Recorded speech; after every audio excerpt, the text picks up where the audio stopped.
Bismillahirrahmanirrahim. Assalamualaikum warahmatullahi wabarakatuh.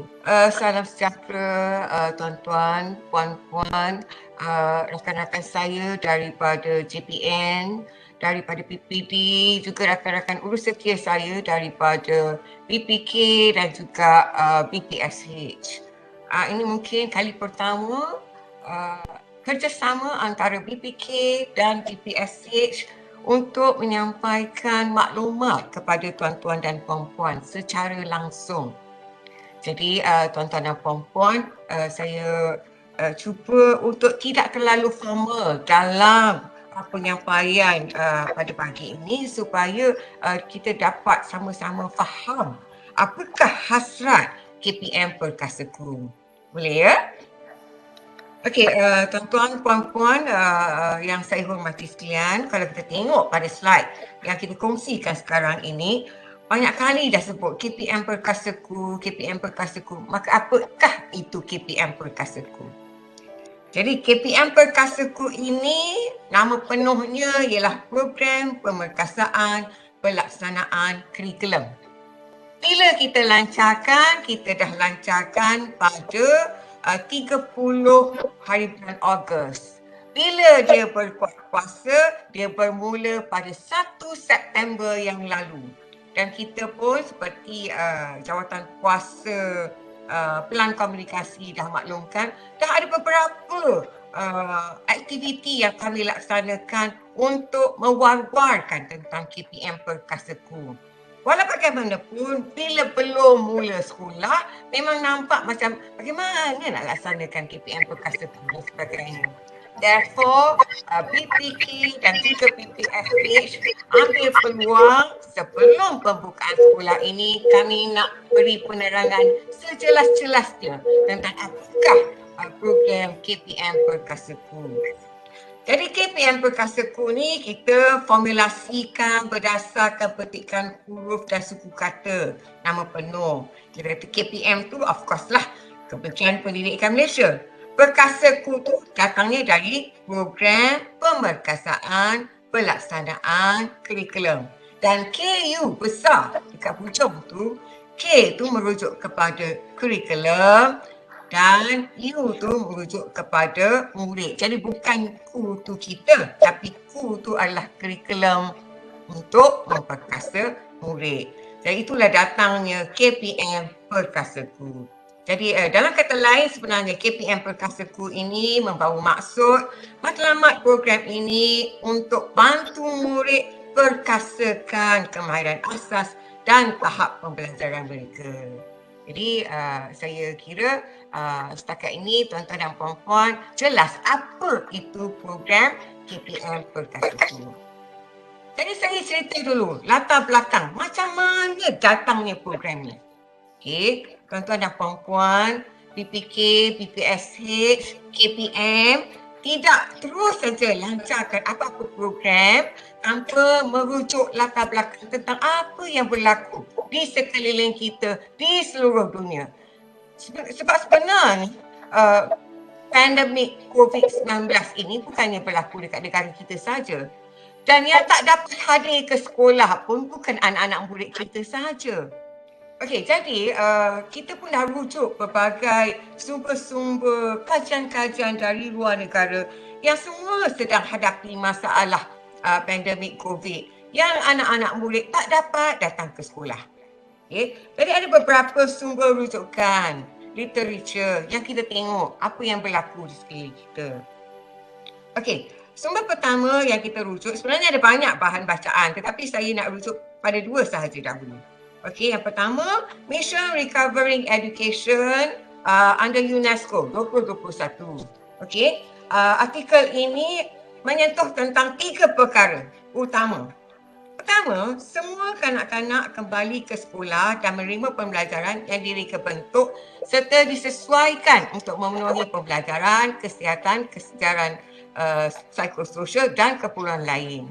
Okey, jadi lepas pandemik COVID yang tahap kritikal, balik ke sekolah, semua murid-murid perlu disesuaikan untuk pembelajarannya, kesihatannya, psikososialnya dan lain-lain.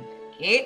Jadi kita tengok di luar negara semua sekolah sediakan perkhidmatan menyeluruh untuk pulihkan learning loss dan mempromosikan kesejahteraan keluarganya. Okey, bercerita pasal learning loss tuan-tuan dan puan-puan, kita sedar dalam era pandemik ini ada beberapa perkara yang sebenarnya sedang tercicir. Okey, pertama, kalau kita kata tercicir kerana dia tidak hadir dalam PDPR. Banyak isu-isu, tak ada line lah dan apa, itu satu hal. Kemudian kalau datang pun dalam kelas-kelas PDPR, dia akan tercicir juga. Kita sedar ada keciciran. Okay, sebab tidak dapat bersemuka secara fizikal dengan guru. So mungkin PDP itu tidak sesempurna jika ianya secara bersemuka. Dan tuan-tuan dan puan-puan, perkara ini semua berlaku di seluruh dunia. Itu sebabnya ada yang kita katakan keciciran dari segi pembelajaran, iaitu the learning loss. Okey, jadi ini juga yang dihadapi oleh seluruh dunia, fenomena the learning loss. Dan untuk memulihkan learning loss ini, kita akan adakan kesejahteraan secara menyeluruh. Okey, perkara kedua yang disentuh dalam artikel ini ialah berkenaan dengan perlu kanak-kanak atau murid-murid kita ini dapatkan sokongan untuk atasi learning loss. Bagaimana untuk atasi learning loss? Dalam artikel ini menyebut bahawa semua sekolah perlu beri pendidikan pemulihan. Okey, semua sekolah perlu masukkan aspek sosio-emosi. Okey, semua sekolah juga perlu masukkan sosio-emosi ini dalam pengajaran mereka. Okey, dan dalam aspek ketiga yang disentuh oleh artikel ini, semua guru disediakan dan disokong untuk menangani learning loss dalam kalangan murid dan masukkan komponen teknologi digital dalam pengajaran. So untuk persediaan sebelum kembali ke sekolah, guru semua akan diberi vaksinasi, semua guru diberi latihan dan sokongan dan juga guru mendapat latihan dalam bentuk penyampaian arahan jarak jauh. Ini adalah perkara-perkara yang disentuh dalam artikel oleh UNESCO. Okey, dalam artikel kedua kita tengok the best practices for learning loss recovery. Okey, jadi bila berlaku pandemik, kita sedar ada keciciran pembelajaran ataupun the learning loss. Kita tengok apakah amalan-amalan terbaik yang pernah dilaksanakan di luar negara. Okey, jadi daripada best practices for learning loss recovery ini, kita dapati bagaimana dia cuba mengatasi learning loss. Antaranya ada program tutor beberapa kali seminggu. Ini yang dilakukan di luar negara. Okay? Khusus untuk membantu murid-murid yang perlu dipulihkan. Kemudian ada pula strategi tambahan peringkat sekolah. Misalnya tambah masa pembelajaran. Ini apa yang berlaku di luar negara. Dia ada summer school dan sebagainya. Okay, kita tak ada dekat sini. Tapi kita tengok apa sebenarnya yang mereka buat sebelum kita cadangkan di peringkat kita. Kemudian mereka pun ada satu yang dinamakan looping system. Apa itu looping system? Looping system ni ialah guru yang sama akan ikut dan mengajar dalam tempoh sekurang-kurangnya 2 tahun. Because dalam tempoh pandemik ni, kita dapati cikgu je yang faham apa yang tertinggal, apa yang tak tertinggal. Therefore, kajian luar mencadangkan perlu ada looping system. Cikgu akan ikut murid dia so that dia tahu dekat mana dia nak tampung kekurangan pembelajaran dalam kalangan murid dia. Okey, kemudian artikel ini juga mencadangkan rancangan pembelajaran individu dan cross-split collaboration. Apa dia cross-split collaboration? Ini contohnya peer group yang murid tahun 6 boleh bantu tahun 5 dan sebagainya. So dia tidak sahaja berharap kepada guru dalam tempoh tersebut. So ini antara strategi tambahan peringkat sekolah yang dianjurkan oleh artikel ini. Aspek ketiga yang dianjurkan ialah perlu ada kelas-kelas tambahan selepas waktu pembelajaran untuk bantu tingkatkan pencapaian murid. Dan kerjasama pelbagai pihak seperti syarikat, ibu bapa, komuniti bagi membantu meningkatkan pencapaian murid. Okey, itu antara kajian-kajian dan artikel yang kita baca. But of course, dia punya situasi berbeza daripada kita. Therefore, KPM, khususnya BPK, plan balik dan ambil balik semua cadangan-cadangan ini untuk kita sesuaikan dengan cara kita di Malaysia ini. Okey, therefore maka muncullah apa yang kita namakan sebagai KPM Perkasa. Okey, tuan-tuan dan puan-puan, okey. Sebelum kami cadangkan KPM Perkasaku, kami lihat semua data-data yang ada. Kami cari baseline, bagaimana kami nak bantu. Kami lihat statistik pelibatan murid semasa PDPR. Siapa yang datang, siapa yang boleh, apakah isu yang timbul. Dan kami juga lihat data-data murid pemulihan literasi dan numerasi.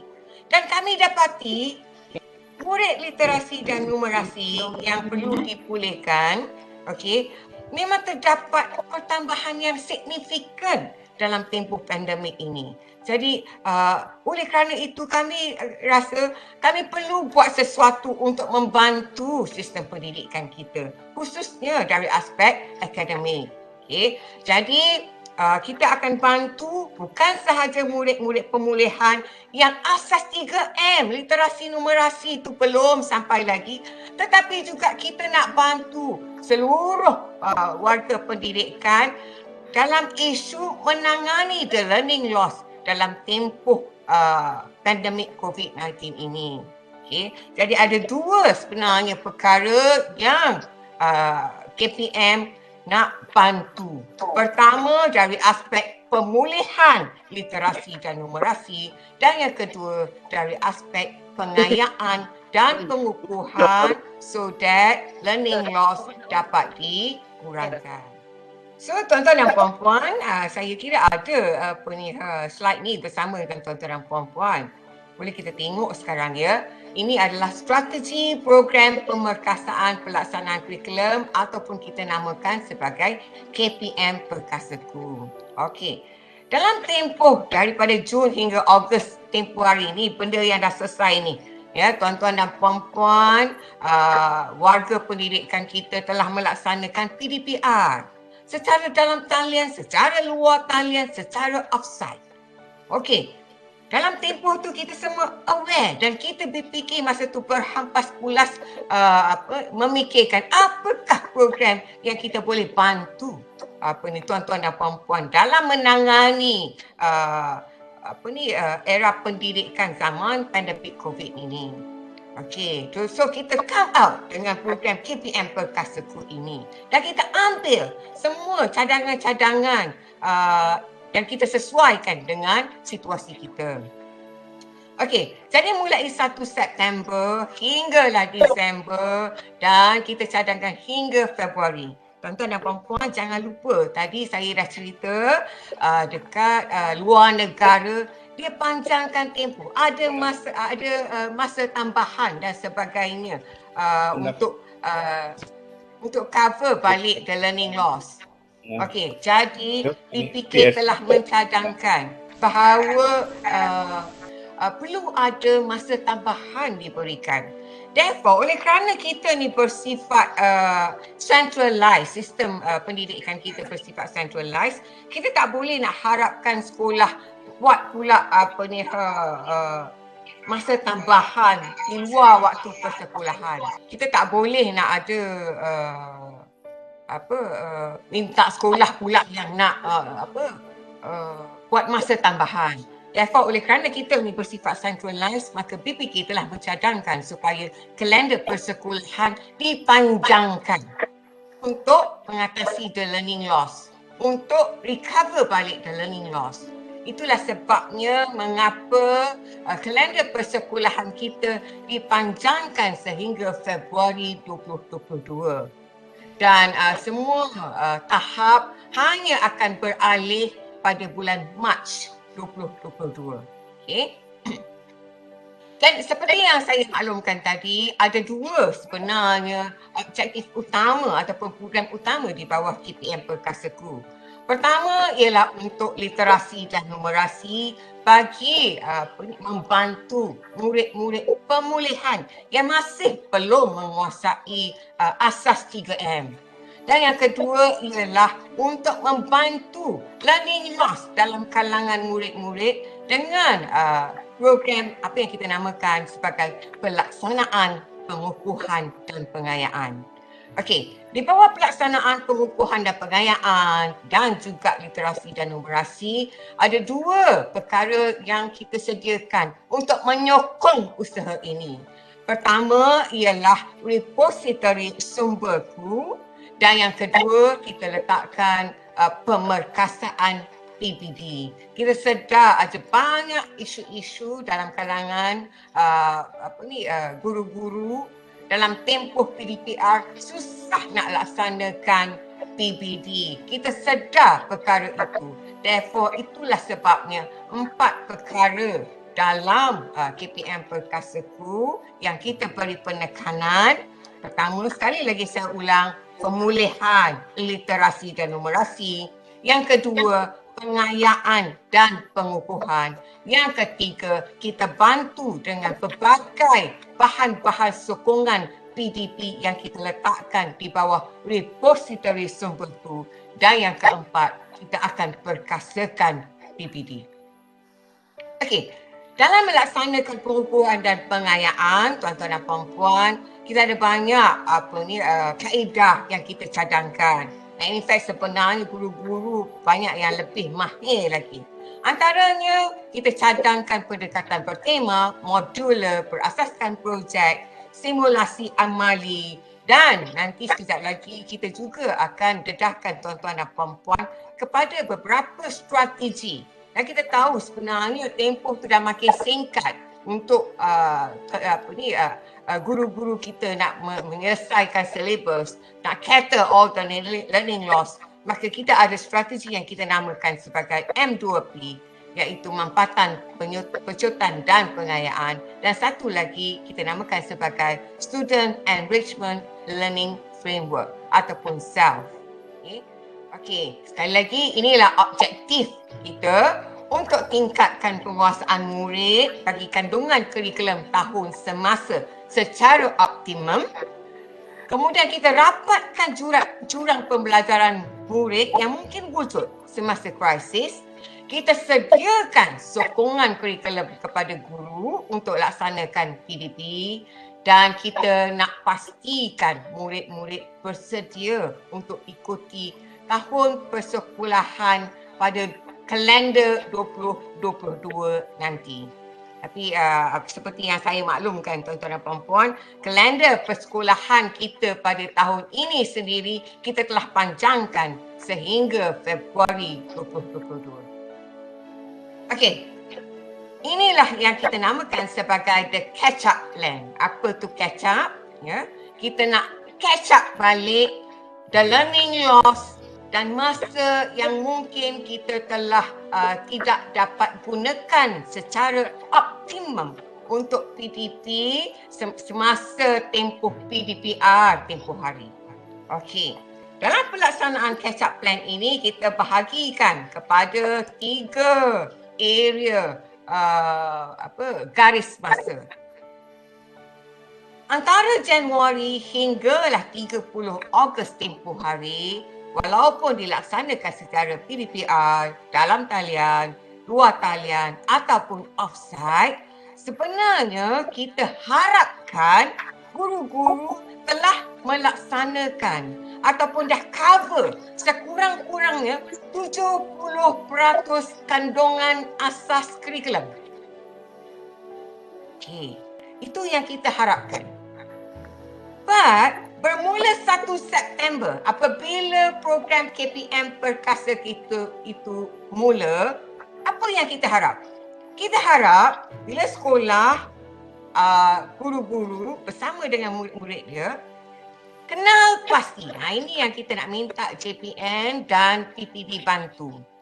Okey, patutnya dia bermula daripada 1 September tempoh hari.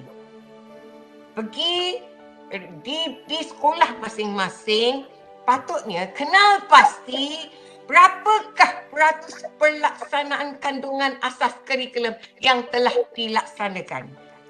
Dia akan berbeza-beza antara murid, antara kelas, antara guru, antara subjek, antara sekolah. Dia akan berbeza-beza. Fine, tidak ada masalah. Yang penting kenal pasti dulu di mana letak dia. Because kita nak tengok the starting point yang perlu guru-guru dan sekolah mulakan. Okey. Jadi apabila dah start kenal pasti, dah dapat ke 70% tu? Kalau tak dapat 70%, apa perlu buat? Kalau dah lebih 70%, apa perlu buat? Okey, kalau tengok di ruang yang ketiga tu. Sepatutnya by Disember sebelum tutup sekolah, plannya ialah guru-guru akan habiskan baki 30% lagi kandungan asas kurikulum. Because 70% sebelum September. Dan hingga Disember, by right sepatutnya 30% lagi. Barulah complete 100% kurikulum tersebut. Walau bagaimanapun, kita start aja. Kita kenal pasti dulu. Berapa banyak yang dah buat? Cukup tak 70%? Kalau tak cukup, bagaimana? Okey, kita tengok nombor 1 tu kita start mula, kita pergi kepada nombor 2. Jika kurang 70%, ya, mungkin subjek tertentu 70% ataupun kelas tertentu 10% dan sekolah tertentu berbeza-beza. Never mind. Yang penting kenal pasti dulu. Okay, kalau tak sampai 70%, maka kita pergi kepada nombor 2. Apa dia nombor 2 yang kita cadangkan? Kita cadangkan kaedah pengajaran yang dimampatkan, yang dipecutkan. Okey, antaranya boleh melalui pendekatan bertema, modular, projek, terbeza, simulasi amali, virtual lab dan sebagainya. Okey, tuan-tuan dan puan-puan, dekat sini sebenarnya dalam kaedah pengajaran yang kita minta mampatan dan sebagainya, kita bantu. Seperti yang kita kata tadi, ada bahan-bahan sokongan yang kita bantu melalui repository sumberku. Okey, itu kaedah itu perkara yang kedua. What if sekolah-sekolah ataupun guru-guru ataupun kelas-kelas yang dah pun melepasi 70%? Fine, kita sangat berterima kasih. Bagus, dah capai 70%.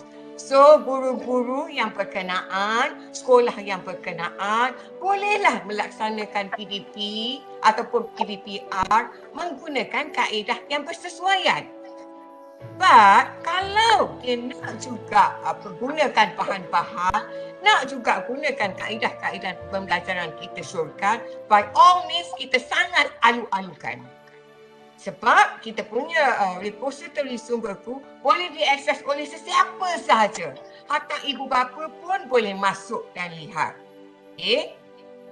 Jadi seperti yang saya maklumkan, dalam catch-up plan sehingga 10 Disember ini, kita harap sekolah dapat menyelesaikan baki 30% kandungan asas kurikulum.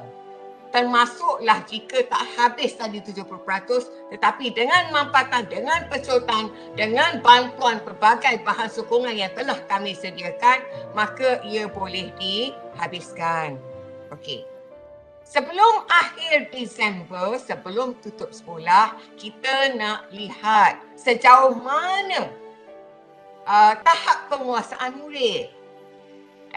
Jadi, therefore semua sekolah akan melaksanakan penilaian tahap penguasaan murid.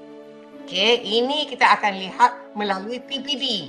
Itu sebabnya dalam tempoh ini, sebaik sahaja sekolah dibuka, kita akan bersama-sama memperkasakan PPD. So yang hari tu tak dapat buat PPD macam mana? Yang buat bagaimana kita pastikan ada penjaminan kualiti. Sebab in the end, pada tahap yang keempat, pada garis aktiviti yang keempat, kita akan melaksanakan penilaian. Okey. Dari penilaian ni kita tengok, adakah dia melepasi TP3 ataupun tidak melepasi TP3. Okey. Selepas keadaan itu, maka akan berlaku cuti penggal. Sebelum dia naik semula, masih lagi pada aras dan tahap yang sama. So, dia akan pergi ke catch-up plan seterusnya mulai Januari hingga 28 Februari. Bagi murid-murid yang tidak melepasi TP3, maka sekolah disarankan, dicadangkan buatlah program-program intervensi untuk terus memperkukuhkan dan mengatasi the learning loss. Tetapi apabila telah melepasi TP3, maka kita syorkan sekolah-sekolah untuk melaksanakan program pengayaan ataupun kelas-kelas kecemerlangan. Okey, tuan-tuan dan puan-puan. So, itulah dia catch-up plan kita untuk tahun ini dan berlanjutan dengan masa tambahan yang telah pun dicadangkan oleh UNESCO. Inilah dia masa tambahan. Sebenarnya apabila UNESCO mencadangkan the looping system, cikgu-cikgu kekal 2 tahun, inilah sebenarnya yang kami cuba bawa dalam sistem pendidikan kita. Maknanya pada tahun hadapan 2 bulan pertama, kita kekalkan guru untuk mengajar di kelas-kelas mereka. So dia tahu dekat mana kurangnya anak murid dia, dekat mana dia perlu tambah dan dekat mana dia perlu perkayakan. Okay? Jadi tuan-tuan dan puan-puan, sekali lagi kita harap tuan-tuan JPN dan tuan-tuan PPD, perkara pertama sebaik sahaja selepas penataran ini, kita minta sekolah kenal pasti dekat mana dia sekarang. Adakah 70% ataupun kurang? Kalau tidak, inilah dia the catch-up plan yang telah pun kita buat. Jadi tuan-tuan dan puan, itu yang saya kata tadi, daripada Januari hinggalah ke Februari 2022. Ini planning KPM Perkasaku. Saya harap setakat ini tuan-tuan dan puan jelas. Okey. Ini yang berlaku bagi kelas-kelas lain lah. Okay? Jadi kalau kelas prasekolah, kelas peralihan, mulai 2 Januari hingga 28 Februari, dia pun masih lagi duduk di kelas peralihan. Masih lagi duduk di kelas prasekolah. Tingkatan 5 pula, dia sedang bersedia untuk hadapi SPM. Dalam tempoh ini juga berlaku ujian lisan, berlaku ujian amali sains untuk SPM. Okey, untuk MBK, SPM, SMPKV, ya, ini semua masa ni sedang ada amali SKM, sedang kemaskini portfolio. Tetapi seperti yang saya mention tadi, kita punya sesi takwim persekolahan 2022 hanya akan bermula pada Mac 2022. Okey, jadi Mac itulah baru kita start program transisi. Okey. Selain daripada tu, dalam tempoh 2 Januari hingga 28 Februari, memang kita laksanakan apa yang kita katakan sebagai catch-up plan itu tadi. So, dia buat sama ada pengayaan, dia buat kecemerlangan ataupun dia buat program-program intervensi. Okey. Seperti yang saya sebut tadi, pertama kita ada pengayaan dan pengukuhan program. Yang kedua, kita nak kata pemulihan dari segi pengetahuan asas 3M, iaitu literasi dan numerasi. Therefore, kita pun telah sediakan modul dan kit yang kita namakan sebagai pemugaran literasi dan numerasi. Dan saya yakin banyak negeri dan juga banyak PPD yang dah terima pun keep modul pemugaran literasi dan numerasi. Dan kalau tak silap saya, bulan lepas kita dah pun adakan satu penataran dengan semua PPD seluruh negara.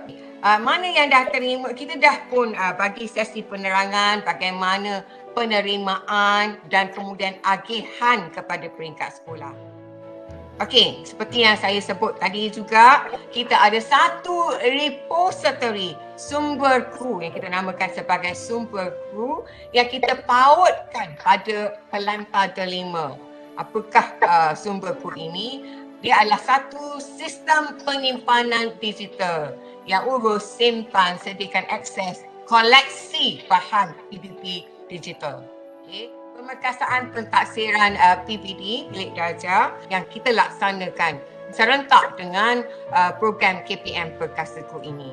Jadi kalau kita tengok dekat situ, sepanjang September hingga Disember ini, kita akan melaksanakan pengukuhan penjaminan kualiti sekolah dengan sokongan, letak dekat situ, dengan sokongan PPD JPN. Jadi kita akan bersama-sama dengan tuan-tuan dan puan-puan dan kita akan bantu dan kita akan ada sesi-sesi kunjung bantu kepada JPN, PPD dan juga sekolah bagaimana kita nak perkasakan PPD itu nanti. Okay? Ini bukan akan datang yang telah pun kita laksanakan, tapi masih lagi boleh ditonton. Ya, webinar-webinar kita telah pun laksanakan. Ada 3 siri seperti yang Pelan Komunikasi mention daripada awal pada 7 September tempoh hari. Okey, pemugaran literasi numerasi, pengukuhan pengayaan dan pemerkasaan bilik darjah. Okey, jadi terima kasih atas perhatian dan tuan-tuan dan puan-puan. Terima kasih. Assalamualaikum warahmatullahi wabarakatuh.